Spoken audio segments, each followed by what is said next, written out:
안녕하세요. 코리아그로입니다. 한참 배추가 성장 중에 있는데요. 배추의 잎이 진하고 잎이 무성하게 잘 자라도 결구가 제대로 되지 않으면 큰 문제입니다.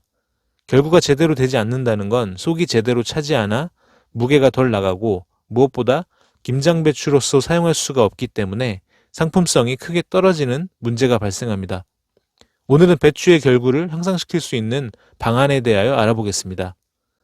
배추의 결구는 정식 후 45일에서 55일 이후부터 결구가 시작되고 이때 양분과 수분을 가장 왕성하게 흡수합니다. 밑거름을 충분히 하지 못한 경우나 추비로 엔텍이나 바사코트 같은 완효성 비료를 사용하지 않았다면 이 시기에 추비를 해주시는 게 중요하고요. 물 공급도 부족하지 않게 해주셔야 합니다. 그리고 기온도 배추의 결구에 있어 매우 중요한 요인인데요. 배추는 기본적으로 서늘한 기후를 좋아하는 혼행성 채소입니다. 잘 자라는 생육 저고는 18에서 20도이고 결구가 잘 되기 위한 저고는 15도에서 18도 사이입니다. 하지만 올해는 윤달이 낀 해로 예년보다 결구기에 기온이 많이 낮을 것으로 보이는데 이는 결구를 제대로 시키기 어려울 수 있음을 의미합니다.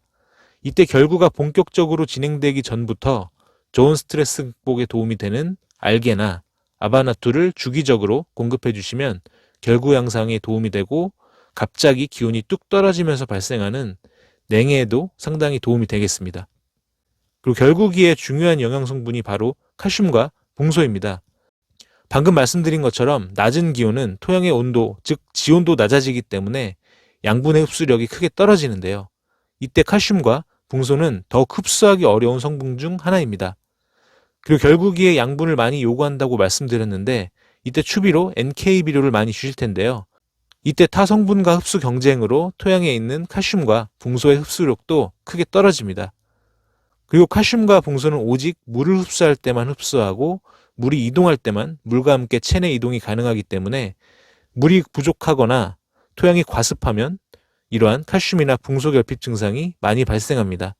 즉 토양에 석회질 비료와 봉사를 시비하셨다고 해도 이러한 원인으로 결구가 제대로 되지 못하고요. 또한 칼슘과 봉소의 결핍이 더욱 심하게 발생되면 이러한 결핍 증상들이 나타나는데요.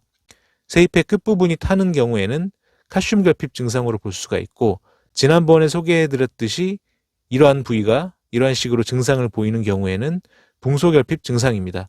그리고 세잎이 길게 자라나지 않은 것 또한 봉소 결핍의 증상이 되겠습니다.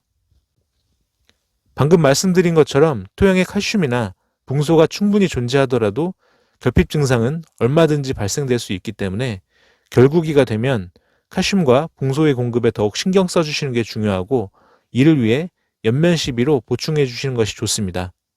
저희 코리아그로는 결구 초기 약 정식 45일경부터는 칼슘 공급으로 루트칼과 함께 봉소 공급과 미량요소 공급을 위한 뉴트리보 사용을 권장드리고요. 루트칼은 높은 칼슘 함량은 물론 질소 함량도 높고 아미노산도 함유되어 있기 때문에 결구 초기 많은 양분을 필요로 하는 이 시점에 굉장히 효율적인 칼슘제가 되겠습니다. 그리고 이때 결구가 되면 약재 살포할 때 충방제가 어려워지기 때문에 충방제를 위한 자재를 함께 사용하시는 것이 중요하겠습니다. 그리고 결구 중기에는 광합성 촉진과 함께 잎 상태를 건강하게 유지시키기 위한 목적으로 마그네슘이 보강된 칼슘제 캔마그를 마찬가지로 봉소 공급을 위한 뉴트리보와 함께 사용하시기를 권장을 드립니다. 그리고 이러한 처방을 할 때는 흡수 중진과 함께 친환경 병해충 방제를 동시에 하기 위해서 모두싹을 함께 사용하시기를 권장드리겠습니다.